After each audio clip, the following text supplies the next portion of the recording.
Hello friends, welcome back to channel. कैसे हैं आप लोग? आई होप आप लोग अच्छे होंगे। तो जैसा आपको पता ही है कि मैंने बताया था पहले ब्लॉग में कि हम आ गए थे शाम को ससुराल। तो बस लग गई हूँ अपनी सफाई में। झाड़ू मैंने बाहर लगा दिए, बस ये रूम की झाड़ू ले गई है और आटा गूंद के रख दिया है। पहले मैंने मतलब नाश्ते का ही काम किया, क्योंकि ना उठी तो जल्दी थी वैसे, बट वो ये कि फिर लेट गई थी, ठंडा हो रहा था। तो बस ऐसे ही हाँ, फिर मैंने पहले आलू चढ़ाए मैंने, और आलू चढ़ा के आटा गूंद के रख दिया। तो सब्जी, इसके बाद फिर सब्जी बनाई। और मतलब अभी मैंने बनाई नहीं, अभी मैं झाड़ू लगा रही हूँ। झाड़ू लगाने के बाद मैं फिर करूँगी। तो बस सब कमरों से झाड़ू लगा के ला गई हूँ इस कमरे से। और खिड़की साहब जी ने कहा था कि मतलब मैं अभी कर रही होंगी उन्होंने साफ ना, तो साफ़ ही थी। तो फिर मैंने बस यही है कि झाड़ू लगा देती हूँ। कूड़ा भी नहीं था, सफाई भी मतलब आजकल धूल नहीं आती है ना, तो इस वजह से ज़्यादा ना गंदगी नहीं थी, मतलब सफाई वगैरह ठीक थी। बट हाँ, अब होगी, क्योंकि अब होली के लिए आपको पता ही है, जैसे मौसम ठंड का जाएगा फिर हवाएं शुरू हो जाती है। होली के लिए तो बहुत हवा चलती है। तो बस अब हवाएं शुरू हो जाएंगी, फिर तो बहुत ज़्यादा गंदगी होती है, धूल वगैरह जाती है। और ये रूम तो खैर अधिकतर बंद ही रहता है ना, तो फिर नहीं होता है यहाँ। तो बस मैंने कहा चलो सफाई करती हूँ। खिड़की साफ़ करनी थी, तो मैंने कहा चलो इन सोफ़ों को भी थोड़ा खिसका देती हूँ। मुझे डर लगता है बड़े वाले से, क्योंकि इसके पीछे ना जब भी मैं खिसकाती हूँ छिपकली रहती है। वैसे आजकल तो सर्दियों में अब रहती नहीं है, बट फिर मैंने नहीं खिसकाया, मतलब मैंने साइड से ही कर दिया था। तो बस यहाँ पे लग गई हूँ सफाई में। और पहले झाड़ू लगा के नाश्ता बना के दूंगी, उसके बाद में पोछे का काम करूंगी। क्योंकि फिर ये कि नाश्ता करके सब चले जाते हैं, बच्चे भी अपना नहाना धोना कर रहे हैं वैसे वैसे, और ये गाड़ी वगैरह धुल रहे हैं, मतलब सब अपने अपने काम में लगे हैं। तो बस झाड़ू लगा के मैंने फिर उसके बाद वो नाश्ता वगैरह दे दिया था, और बर्तन भी साथ साथ हो ही गए थे। तो बस बर्तन भी मैंने धुल दिए हैं, और थोड़ा अब यहाँ पे ये सिंक वगैरह क्लीन करना था, तो ये साफ़ करी हूँ, जैसे दाग वगैरह लग जाते हैं ना। तो बस इसी तरह से चलती है। खिड़की भी साफ करी है, क्योंकि भाई वो नहीं कर पाते हैं, सास जी ससुर जी लोग ना इतना नहीं कर पाते, इतना वो अपने लिए खाना बना लेते हैं, वो ही काफ़ी है। और फिर रहते भी नहीं है हम लोगों के साथ, सब बोलते हैं कि हमारे साथ रह लो रह लो। फिर उन्हें लगता है कि यहीं अच्छा, उन्हें यहीं अच्छा लगता है कि अपने जब तक हाथ पैर है, फिर तो हमने तुम्हारे भरोसे ही रहना है तुम लोगों के। अभी हमारे जब तक हम अपने भरोसे रह सकते हैं तो रह लेते हैं। तो फिर यही है कि मना करते हैं, सभी बोलते हैं, जेठ जी लोग सब बोलते हैं कि हमारे साथ रह लो, यहाँ रह लो, यहाँ रह लो, क्या अकेले। बट वो ये है कि चलो ठीक है, अपने हाथ से जब तक अपने हाथ से खा पी रहे हैं तो ठीक ही है। तो बस यहाँ पे ये सफाई वगैरह कर लूँगी, किचन की सफाई कर लूँगी। फिर उसके बाद मेरा सिर्फ काम रह जाता है पोछा वगैरह, पोछा करने का। और बच्चे भी सब नहा के नाश्ता करके सब चले, अब सब नीचे चले गए, ससुर जी भी, सासू जी भी, बच्चे भी। तो फिर पोछा भी ना फिर अच्छे से लग जाता है ना। तो यहाँ पे सफाई कर ली है मैंने किचन की क्लीनिंग भी मेरी कंप्लीट होती है यहाँ पे। और अब रह जाता है बस पोछा लगाने के लिए।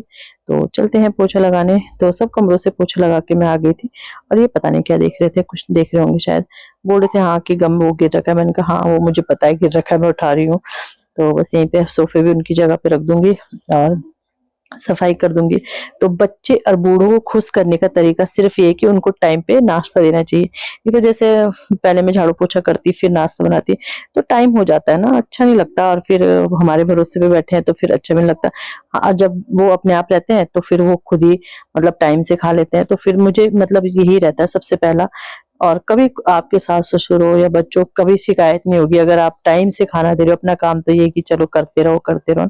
अब जैसे उन लोगों ने खा लिया तो वो चले गए, धूप में बैठ गए अपना आराम से, हम अपना काम करते रहे। तो यही होता है। तो बच्चे और बूढ़ों को खुश करने का तरीका ये है कि टाइम से उनका काम होना चाहिए। उनका काम क्या है? खाना पीना। तो बस कपड़े वगैरह जो धुलने हैं यही रहता है। तो बस उन्हें मैंने वो कर दिया है, खिला दिया है, चले गए हैं। और मैं लग गई हूँ अपने घर की सफाई में। तो यहाँ की बेडशीट भी बदली है, सारी बेडशीटें धुली थी ना, तो वो सब धुलने के लिए डाल रखी हैं, धुल रही है, मतलब धुल भी गई है। वो सासू जी ने फैला दी थी। तो बस यहाँ पे मैं बरामदे में आ गई। बरामदे में भी सब रजाई कंबल सब मतलब हमने धूप में डाला हुआ है। कपड़े भी सुबह ही मशी वो निकाल दिए थे।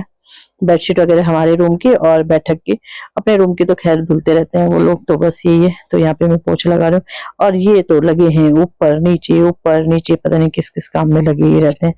तो बस यहाँ पे फिर उन्होंने मेरा कैमरा पकड़ लिया था, यहाँ पे वीडियो बनाने लगे थे, मुझे चिढ़ा रहे थे ना।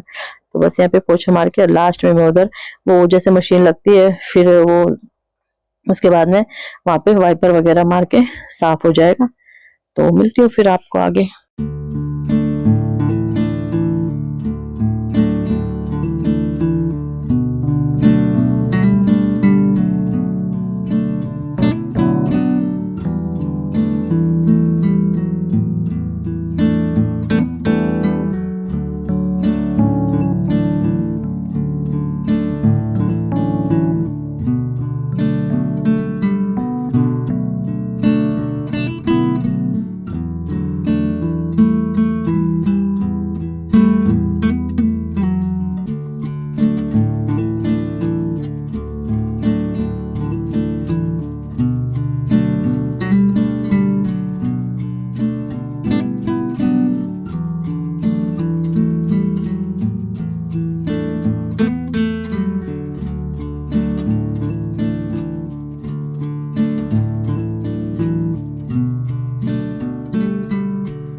तो यहाँ पे सारी क्लीनिंग का काम निपट गया और ये बच्चों के कपड़े भी ना सूख गए थे मतलब। तो ये मैं आरब के पास दे दूंगी, आरब की दादी नीचे सब फैला देंगी, रस्सी बांध रखी है नीचे ना। ऊपर तो तार ये कि जंग वगैरह लग जाता है ना, तो इस वजह से फिर हम ऊपर नहीं डालते, क्योंकि सारे ससुर लोग डालते नहीं है ऊपर, उनके कपड़े तो यही आंगन में या बरामदे में ही आ जाते हैं। मेरा बन गया है दाल, मैंने छौंक दी है और चावल चढ़ा दिए हैं। चावल बन गए हैं, दाल वगैरह सब बन गई है और अब हम जा रहे हैं घूमने जा रहे हैं। ये मैंने नया पर लिया था, पहना नहीं मैंने अभी तक। तो हम जा रहे हैं छोटे ससुर जी लोगों के घर। सारे कपड़े ऐसे फैले अभी। ये रख दे, कंबल वगैरह रख दे अंदर, है कंबल रजाई रख दो अंदर, रख दो ना। जा रहे हैं बच्चों के लिए चिप्स वगैरह लेने, मैं दिखाती हूँ आपको आगे हैं। वो है, वो भी नहीं है वो, क्यों छोटा क्यों करना है, जूम भी क्यों करना है, यहाँ से पूरा दिखाना है। तो ये ससुर जी का घर है पहले, फिर दूसरे ससुर जी का है, मतलब लास्ट में, फिर लास्ट में मेरे मतलब छोटे ससुर जी, मतलब वो ऐसा वाला कलर थोड़ा सा वाइट वाइट सा, अभी वहीं जाएंगे। तो वो है मेरे मतलब जो इनके चाचा है, चाचा ये भी, ये दूसरे दादा के मतलब ऐसे ऐसे करके हैं। तो यहाँ से ना, यहाँ से स्टार्ट हो गए पूरे हमारे खेत हैं, चाचा ताऊ के सब पूरे आगे तक। और ये हमें ना वैसे मिले हुए हैं, विस्थापित होते हैं ना, मतलब विस्थापित हो रखे, टिहरी विस्थापित सरकार ने दे रखे, जैसे डूब गया था टिहरी, तो वो विस्थापित वाले 10-10 बीघा के प्लॉट मिले हैं। तो एक का ये है, ऐसे ऐसे करके पूरे हमारे ही हैं, मतलब इधर और सड़क के उधर भी। और जो इधर हैं ये सब ना सरदार हैं, सरदारों के, मतलब एथल, इधर से दूसरा गांव स्टार्ट हो गया ना एथल, तो ये सब उनके हैं। और इधर हमारे हैं। और ये मेन रोड है, यहीं पे देखो ये तिराहा है, यहाँ से इधर लक्सर जा रहा है, इधर एथल जा रहा। वैसे ये ना अब हाईवे रोड भी बनने वाला है, हाईवे रोड बनने वाला है ये, फिर तो हमारा बहुत पास हो जाएगा। तो ये इधर खेत हमारा जो हमारा खेत है वो उधर है, मकान के उधर। तो ये है हमारी ज़मीन। तो ये है हमारी ज़मीनें, ये ना मतलब ठेके पे दे रखी है हमने। ठेका भी क्या मतलब जो चाचा जी का बेटा है वही करते हैं, तो होता है ना पैसे मिलते हैं इसके ठेके के, वो साल के वैसा ही होता है। आंखें ना मेरी सूजी से, रात भर मुझे ये लड़का सोना नहीं देता। ये है जो ये बहुत परेशान करता है ये, हाँ बहुत परेशान करता है ये, इतना मतलब चिपक के सोता है ना, इतना चिपक के उठेगा, गर्दन ऐसे रख देगा, कभी इधर कभी पेट में, कभी यहाँ कंधे में, और कंबल पूरी रात भर कंबल इधर से उधर, सोने नहीं दिया उसने देखो।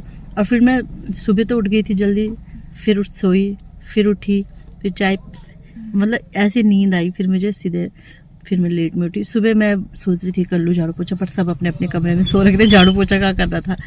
तो फिर मैंने कहा चलो, फिर लेट ही गई, फिर आराम से उठे। आपको देखा था मैंने आपको फील करते, आप उठ गए सो गए। हाँ 6-7 बजे वही तो मैंने देखा था आपको, क्योंकि बच्चों का स्कूल रहता है तब तो ये कि बच्चे जा रहे हैं भाई, जब सब सोए रहते हैं फिर सो ही जाओ। चलो चलते हैं। टाइम कितना हो गया?